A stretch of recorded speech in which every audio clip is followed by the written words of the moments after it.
Hi all, welcome to study win P S C. Latest ആയിട്ടുള്ള തൊഴിൽ വാർത്തയിലെ current affairs ക്വസ്റ്റ്യൻസും ആൻസേഴ്സുമാണ് ഇന്നത്തെ ഈ ക്ലാസ്സിലൂടെ പഠിക്കുന്നത്. ഈ ക്ലാസ്സിനെ ബേസ് ചെയ്ത് ഈ വീഡിയോയുടെ താഴെയുള്ള കമൻറ്റ് ബോക്സിൽ 2 ചോദ്യങ്ങൾ ഉണ്ടായിരിക്കും. ആ 2 ചോദ്യങ്ങൾക്കും ഈ ക്ലാസ് മുഴുവനും കണ്ട ശേഷം എല്ലാവരും കറക്റ്റായിട്ടുള്ള ഉത്തരം കമൻറ്റ് ചെയ്യുക. റെഡിയല്ലേ? ഫസ്റ്റ് ക്വസ്റ്റ്യൻ, അടുത്തിടെ ഹരിത കേരള മിഷൻ പുറത്തിറക്കിയ പുസ്തകം മികവാർന്ന പച്ചത്തുരുത്തുകൾ. അടുത്തിടെ ഹരിത കേരള മിഷൻ പുറത്തിറക്കിയ പുസ്തകം മികവാർന്ന പച്ചത്തുരുത്തുകൾ. സംസ്ഥാന ചലച്ചിത്ര പുരസ്കാര നിർണയ സമിതിയുടെ അധ്യക്ഷനായി തിരഞ്ഞെടുക്കപ്പെട്ടത് പ്രകാശ് രാജ്. സംസ്ഥാന ചലച്ചിത്ര പുരസ്കാര നിർണയ സമിതിയുടെ അധ്യക്ഷനായി തിരഞ്ഞെടുക്കപ്പെട്ടത് പ്രകാശ് രാജ്. അഴിമതി തടയുന്നതിനായി ലോകത്തിലെ ആദ്യ നിർമ്മിത ബുദ്ധി മന്ത്രിയെ നിയോഗിച്ച രാജ്യം അൽബേനിയ. അഴിമതി തടയുന്നതിനായി ലോകത്തിലെ ആദ്യ നിർമ്മിത ബുദ്ധി മന്ത്രിയെ നിയോഗിച്ച രാജ്യം അൽബേനിയ. 2025 ലോക ഓസോൺ ദിനത്തിൻ്റെ പ്രമേയം ശാസ്ത്രം മുതൽ ആഗോള പ്രവർത്തനം വരെ, from science to global action. 2025 ലോക ഓസോൺ ദിനത്തിൻ്റെ പ്രമേയം ശാസ്ത്രം മുതൽ ആഗോള പ്രവർത്തനം വരെ, from science to global action. 2025 Oxford സർവകലാശാലയ്ക്കായി സമർപ്പിച്ച ശ്രീനാരായണ ഗുരു രചിച്ച കൃതി ദൈവദശകം. 2025 ഓക്സ്ഫഡ് സർവകലാശാലയ്ക്കായി സമർപ്പിച്ച ശ്രീനാരായണ ഗുരു രചിച്ച കൃതി ദൈവദശകം. 2026 ലോക ബാഡ്മിൻ്റൺ ചാമ്പ്യൻഷിപ്പിന് വേദിയാകുന്നത് ഡൽഹി. 2026 ലോക ബാഡ്മിൻ്റൺ ചാമ്പ്യൻഷിപ്പിന് വേദിയാകുന്നത് ഡൽഹി. 38ാമത് കേരള ശാസ്ത്ര കോൺഗ്രസിൻ്റെ വേദി കൊച്ചി. 38ാമത് കേരള ശാസ്ത്ര കോൺഗ്രസിൻ്റെ വേദി കൊച്ചി. ശുക്രപര്യവേഷണത്തിനായി റഷ്യ ഔദ്യോഗികമായി ആരംഭിക്കുന്ന ദൗത്യത്തിൻ്റെ പേര് വെനീറ ഡി. ശുക്രപര്യവേഷണത്തിനായി റഷ്യ ഔദ്യോഗികമായി ആരംഭിക്കുന്ന ദൗത്യത്തിൻ്റെ പേര് വെനീറ ഡി. അടുത്തിടെ കേരള സർക്കാർ കരിമുണ്ട, പന്നിയൂർ 1 എന്നീ ഇനങ്ങളിൽപ്പെട്ട കുരുമുളക് തൈകൾ ഏത് രാജ്യത്തേക്കാണ് കയറ്റുമതി ചെയ്തത്? ഉഗാണ്ട. അടുത്തിടെ കേരള സർക്കാർ കരിമുണ്ട, പന്നിയൂർ 1 എന്നീ ഇനങ്ങളിൽപ്പെട്ട കുരുമുളക് തൈകൾ ഏത് രാജ്യത്തേക്കാണ് കയറ്റുമതി ചെയ്തത്? ഉഗാണ്ട. പ്രഥമ Khelo India water sports festival ജേതാക്കളായ സംസ്ഥാനം മധ്യപ്രദേശ്. പ്രഥമ Khelo India water sports festival ജേതാക്കളായ സംസ്ഥാനം മധ്യപ്രദേശ്. ഇ സന്തോഷ് കുമാറിന് വയലാർ സാഹിത്യ പുരസ്കാരം. സാഹിത്യകാരൻ ഇ സന്തോഷ് കുമാറിന് 49ാമത് വയലാർ സാഹിത്യ പുരസ്കാരം ലഭിച്ചു. തപോമയുടെ അച്ഛൻ എന്ന നോവലിനാണ് പുരസ്കാരം. വയലാർ രാമവർമ്മ മെമ്മോറിയൽ ട്രസ്റ്റാണ് പുരസ്കാരം നൽകുന്നത്. കാനായി കുഞ്ഞിരാമൻ രൂപകൽപ്പന ചെയ്ത വെങ്കല ശില്പവും പ്രശസ്തി പത്രവും 1,00,000 രൂപയും അടങ്ങുന്നതാണ് പുരസ്കാരം. അഭയാർത്ഥി പ്രശ്നം, പലായനം എന്നിവ പ്രമേയമാക്കിയുള്ള നോവലാണ് തപോമയുടെ അച്ഛൻ. കേരള സാഹിത്യ അക്കാദമി അവാർഡും കേരള സംസ്ഥാന ബാലസാഹിത്യ ഇൻസ്റ്റിറ്റ്യൂട്ടിൻ്റെ പുരസ്കാരവും ലഭിച്ചിട്ടുണ്ട്. തൃശൂർ പട്ടിക്കാട് സ്വദേശിയാണ്. ഇ സന്തോഷ് കുമാറിന് വയലാർ പുരസ്കാരം. സാഹിത്യകാരൻ ഇ സന്തോഷ് കുമാറിന് 49ാമത് വയലാർ സാഹിത്യ പുരസ്കാരം ലഭിച്ചു. തപോമയുടെ അച്ഛൻ എന്ന നോവലിനാണ് പുരസ്കാരം. വയലാർ രാമവർമ്മ മെമ്മോറിയൽ ട്രസ്റ്റാണ് പുരസ്കാരം നൽകുന്നത്. കാനായി കുഞ്ഞിരാമൻ രൂപകൽപ്പന ചെയ്ത വെങ്കല ശില്പവും പ്രശസ്തി പത്രവും 1,00,000 രൂപയും അടങ്ങുന്നതാണ് പുരസ്കാരം. അഭയാർത്ഥി പ്രശ്നം, പലായനം എന്നിവ പ്രമേയമാക്കിയുള്ള നോവലാണ് തപോമയുടെ അച്ഛൻ. കേരള സാഹിത്യ അക്കാദമി അവാർഡും കേരള സംസ്ഥാന ബാലസാഹിത്യ ഇൻസ്റ്റിറ്റ്യൂട്ടിൻ്റെ പുരസ്കാരവും ലഭിച്ചിട്ടുണ്ട്. തൃശൂർ പട്ടിക്കാട് സ്വദേശിയാണ്.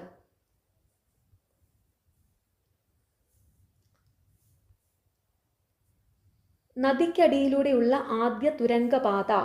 രാജ്യത്ത് ആദ്യമായി നദിക്കടിയിലൂടെയുള്ള തുരങ്കപാത ബ്രഹ്മപുത്ര നദിയിൽ നിർമ്മിക്കാൻ ഒരുങ്ങുന്നു.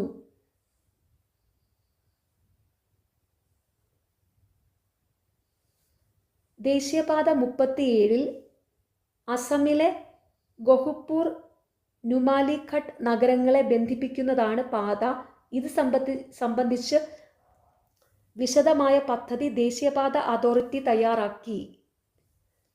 National highways and infrastructure development corporation ലിമിറ്റഡിനാണ് നിർമ്മാണ ചുമതല. National board for wildlife standing committee പദ്ധതിക്ക് അനുമതി നൽകിയിട്ടുണ്ട്. 36 മീറ്റർ ആഴത്തിലാണ് തുരങ്കം പണിയുക. 14.85 കിലോമീറ്ററാണ് നീളം. തുരങ്കത്തിൻ്റെ നിർമ്മാണത്തിനായി 6403 കോടി രൂപയാണ് കണക്കാക്കുന്നത്. നദിക്കടിയിലൂടെയുള്ള ആദ്യ തുരങ്കപാത. രാജ്യത്ത് ആദ്യമായി നദിക്കടിയിലൂടെയുള്ള തുരങ്കപാത ബ്രഹ്മപുത്ര നദിയിൽ നിർമ്മിക്കാനൊരുങ്ങുന്നു. ദേശീയപാത 37 അസമിലെ ഗോഹ്പൂർ നുമാലിഘട്ട് നഗരങ്ങളെ ബന്ധിപ്പിക്കുന്നതാണ് പാത.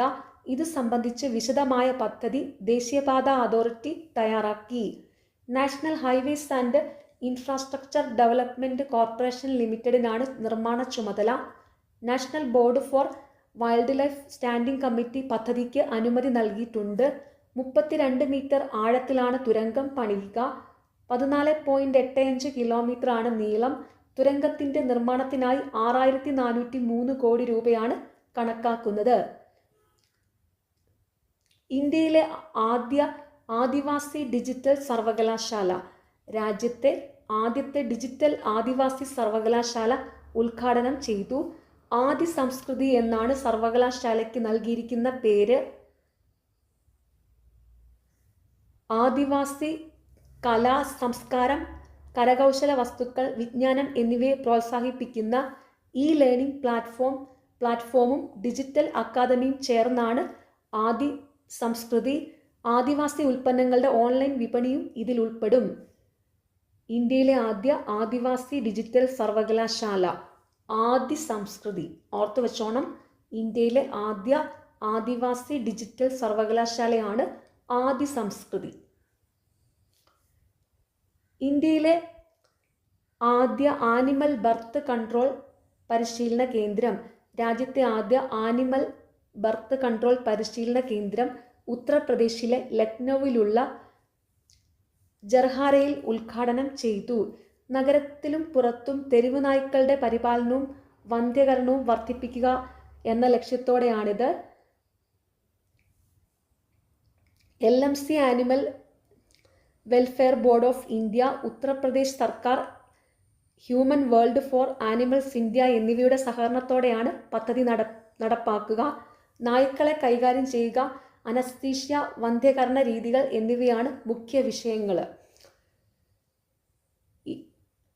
രാജ്യത്തെ ആദ്യ ആനിമൽ ബർത്ത് കൺട്രോൾ പരിശീലന കേന്ദ്രം ഉത്തർപ്രദേശിലെ ലക്നൌവിലുള്ള ജർഹാരയിൽ ഉദ്ഘാടനം ചെയ്തു. പരീക്ഷണത്തിനൊരുങ്ങി ധ്വനി ഹൈപ്പർസോണിക് മിസൈല്. പ്രതിരോധ ഗവേഷണ സ്ഥാപനമായ DRDO വികസിപ്പിച്ച ധ്വനി ഹൈപ്പർസോണിക് ഗ്ലൈഡ് മിസൈല് പരീക്ഷണത്തിന് ഒരുങ്ങുന്നു. പരീക്ഷണം വിജയമാകുന്നതോടെ ഹൈപ്പർസോണിക് സാങ്കേതിക വിദ്യയിൽ അമേരിക്ക, റഷ്യ, ചൈന തുടങ്ങിയ രാജ്യങ്ങളുടെ നിരയിലേക്ക് ഇന്ത്യയും ഇടം നേടും. ശബ്ദത്തേക്കാൾ വേഗത കുറഞ്ഞ സബ്സോണിക് ശബ്ദത്തിനൊപ്പമുള്ള ട്രാൻസോണിക് ശബ്ദത്തേക്കാൾ വേഗതയുള്ള സൂപ്പർസോണിക്, ശബ്ദത്തേക്കാൾ 5 ഇരട്ടി വേഗതയുള്ള ഹൈപ്പർസോണിക് എന്നിങ്ങനെയാണ് മിസൈൽ കാറ്റഗറികളെ വേർതിരിച്ചിരിക്കുന്നത്. 9 മീറ്റർ നീളവും 2.5 മീറ്റർ വീതിയുമാണ് ഈ ഗ്ലൈഡ് വെഹിക്കിളിനുള്ളത്. ബ്ലൈൻഡഡ് വിങ് ബോഡിയാണ് ധ്വനിക്കുള്ളത്. ഭൗമ അന്തരീക്ഷത്തിന് പുറത്തേക്ക് ബൂസ്റ്റർ റോക്കറ്റുകളുടെ സഹായത്തോടെയാണ് ധ്വനി വിക്ഷേപിക്കുക. സാധാരണ മിസൈൽ പ്രതിരോധ സംവിധാനങ്ങൾക്ക് ഇതിൻ്റെ പാത നിർണ്ണയിക്കാൻ സാധിക്കില്ല. മണിക്കൂറിൽ 6200 കിലോമീറ്റർ ദൂരമാണ് ധ്വനിക്ക് സഞ്ചരിക്കാൻ സാധിക്കുക. പരീക്ഷണത്തിനൊരുങ്ങി ധ്വനി ഹൈപ്പർസോണിക് മിസൈല്. പ്രതിരോധ ഗവേഷണ സ്ഥാപനമായ DRDO വികസിപ്പിച്ച ധ്വനി ഹൈപ്പർസോണിക് ഗ്ലൈഡ് മിസൈൽ പരീക്ഷണത്തിനൊരുങ്ങുന്നു. പരീക്ഷണം വിജയമാകുന്നതോടെ ഹൈപ്പർസോണിക് സാങ്കേതിക വിദ്യയിൽ അമേരിക്ക, റഷ്യ, ചൈന തുടങ്ങിയ രാജ്യങ്ങളുടെ നിരയിലേക്ക് ഇന്ത്യയും ഇടം നേടും. ശബ്ദത്തേക്കാൾ വേഗത കുറഞ്ഞ സബ്സോണിക്, ശബ്ദത്തിനൊപ്പമുള്ള ട്രാൻസോണിക്, ശബ്ദത്തേക്കാൾ വേഗതയുള്ള സൂപ്പർസോണിക്, ശബ്ദത്തേക്കാൾ 5 ഇരട്ടി വേഗതയുള്ള ഹൈപ്പർസോണിക് എന്നിങ്ങനെയാണ് മിസൈൽ കാറ്റഗറികളെ വേർതിരിച്ചിരിക്കുന്നത്. 9 മീറ്റർ നീളവും 2.5 മീറ്റർ വീതിയുമാണ് ഈ ഗ്ലൈഡ് വെഹിക്കിളിനുള്ളത്. ബ്ലൈൻഡഡ് വിങ് ബോഡിയാണ് ധ്വനിക്കുള്ളത്. ഭൗമ അന്തരീക്ഷത്തിന് പുറത്തേക്ക് ബൂസ്റ്റർ റോക്കറ്റുകളുടെ സഹായത്തോടെയാണ് ധ്വനി വിക്ഷേപിക്കുക. സാധാരണ മിസൈൽ പ്രതിരോധ സംവിധാനങ്ങൾക്ക് ഇതിൻ്റെ പാത നിർണ്ണയിക്കാൻ സാധിക്കില്ല. മണിക്കൂറിൽ 6200 കിലോമീറ്റർ ദൂരമാണ് ധ്വനിക്ക് സഞ്ചരിക്കാൻ സാധിക്കുക.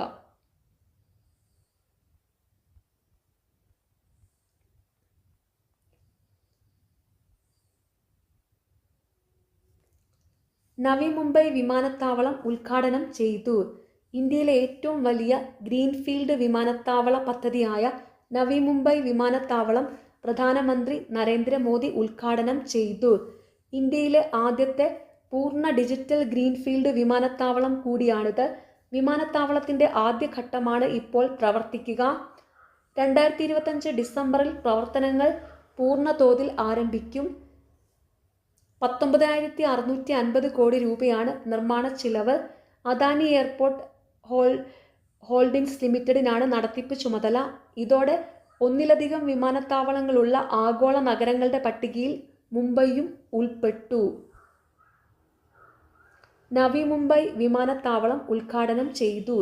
ഇന്ത്യയിലെ ഏറ്റവും വലിയ ഗ്രീൻഫീൽഡ് വിമാനത്താവള പദ്ധതിയായ നവി മുംബൈ വിമാനത്താവളം പ്രധാനമന്ത്രി നരേന്ദ്രമോദി ഉദ്ഘാടനം ചെയ്തു. ഇന്ത്യയിലെ ആദ്യത്തെ പൂർണ്ണ ഡിജിറ്റൽ ഗ്രീൻഫീൽഡ് വിമാനത്താവളം കൂടിയാണിത്. വിമാനത്താവളത്തിൻ്റെ ആദ്യഘട്ടമാണ് ഇപ്പോൾ പ്രവർത്തിക്കുക. 2025 ഡിസംബറിൽ പ്രവർത്തനങ്ങൾ പൂർണ്ണ തോതിൽ ആരംഭിക്കും.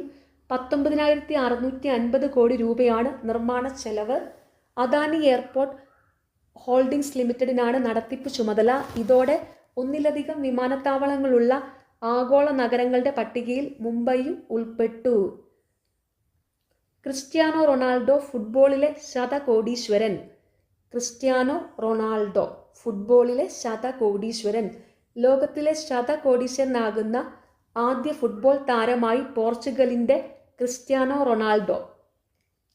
ബ്ലൂംബെർഗിൻ്റെ റിപ്പോർട്ടുകൾ പ്രകാരം താരത്തിൻ്റെ മൊത്തം ആസ്തി 12,425 കോടിയാണ്. കളിക്കളത്തിൽ നിന്നുള്ള വരുമാനം, പരസ്യം, നിക്ഷേപം എന്നിവയിൽ നിന്നുള്ള വരുമാനമെല്ലാം ഇതിൽ ഉൾപ്പെടും. സൗദി ഫുട്ബോൾ ക്ലബ്ബായ അൽ നസ്റുമായി ഉണ്ടാക്കിയ പുതിയ കരാറാണ് ക്രിസ്ത്യാനോയ്ക്ക് നേട്ടമായത്. ക്രിസ്ത്യാനോ റൊണാൾഡോ ഫുട്ബോളിലെ ശതകോടീശ്വരൻ.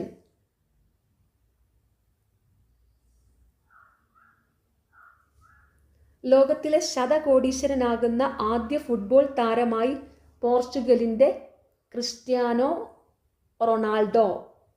ബ്ലൂംബെർഗിൻ്റെ റിപ്പോർട്ടുകൾ പ്രകാരം താരത്തിൻ്റെ മൊത്ത ആസ്തി 12,425 കോടിയാണ്. കളിക്കളത്തിൽ നിന്നുള്ള വരുമാനം, പരസ്യം, നിക്ഷേപം എന്നിവയിൽ നിന്നുള്ള വരുമാനമെല്ലാം ഇതിൽ ഉൾപ്പെടും. സൗദി ഫുട്ബോൾ ക്ലബ്ബായ അൽ നസ്റുമായി ഉണ്ടാക്കിയ പുതിയ കരാറാണ് ക്രിസ്ത്യാനോയ്ക്ക് നേട്ടമായത്. റെഡ് ഡേറ്റ ബുക്ക് പ്രസിദ്ധീകരിച്ച് ഇന്ത്യ. വംശനാശ ഭീഷണി നേരിടുന്ന ജീവികളെ ഉൾപ്പെടുത്തി രാജ്യം തയ്യാറാക്കിയ ആദ്യ ചുവന്ന പട്ടിക റെഡ് ഡേറ്റ ബുക്ക് പ്രസിദ്ധീകരിച്ചു.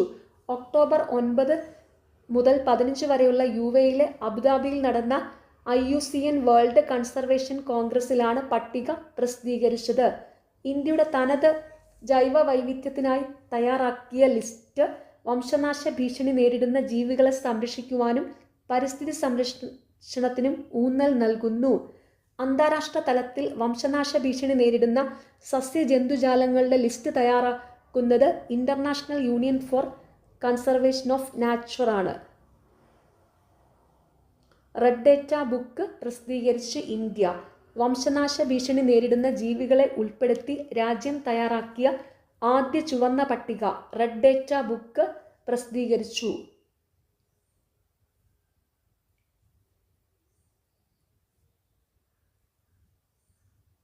ഒക്ടോബർ 9 മുതൽ 15 വരെ UAE അബുദാബിയിൽ നടന്ന IUCN വേൾഡ് കൺസർവേഷൻ കോൺഗ്രസിലാണ് പട്ടിക പ്രസിദ്ധീകരിച്ചത്. ഇന്ത്യയുടെ തനത് ജൈവ വൈവിധ്യത്തിനായി തയ്യാറാക്കിയ ലിസ്റ്റ് വംശനാശ ഭീഷണി നേരിടുന്ന ജീവികളെ സംരക്ഷിക്കുവാനും പരിസ്ഥിതി സംരക്ഷണത്തിനും ഊന്നൽ നൽകുന്നു. അന്താരാഷ്ട്ര തലത്തിൽ വംശനാശ ഭീഷണി നേരിടുന്ന സസ്യജന്തുജാലങ്ങളുടെ ലിസ്റ്റ് തയ്യാറാക്കുന്നത് international union for conservation of nature ആണ്. ഇന്ത്യയിൽ അഗ്നിപർവ്വതം പൊട്ടിത്തെറിച്ചു. ആൻഡമാന്റെ തലസ്ഥാനമായ പോർട്ട് ബ്ലെയറിനടുത്തുള്ള ഇന്ത്യയിലെ ഏക ചളി അഗ്നിപർവ്വതം 20 വർഷത്തിന് ശേഷം വീണ്ടും പൊട്ടിത്തെറിച്ചു. ചുട്ടുപൊള്ളിയ ലാവയ്ക്ക് പകരം മണ്ണും വാതകങ്ങളുമാണ് ഇതിലൂടെ പുറത്തേക്ക് വന്നത്. 20 വർഷമായി അഗ്നിപർവ്വതം സുഷുപ്തിയിലായിരുന്നു. 2005 സമാനമായ പൊട്ടിത്തെറി ഉണ്ടായത്. യഥാർത്ഥ അഗ്നിപർവ്വതങ്ങളുമായി സാമ്യമില്ലെങ്കിലും ചെളിയും വെള്ളവും അടങ്ങുന്ന മിശ്രിതമാണ് മഡ് വോൾക്കാനുകൾ എന്നറിയപ്പെടുന്ന ഇത്തരം അഗ്നിപർവ്വതങ്ങൾ പുറന്തള്ളുന്നത്. വലിയൊരളവിൽ ഇതിനൊപ്പം പ്രകൃതിവാതകങ്ങളും കാണപ്പെടാറുണ്ട്. ഇന്ത്യയിൽ അഗ്നിപർവ്വതം പൊട്ടിത്തെറിച്ചു.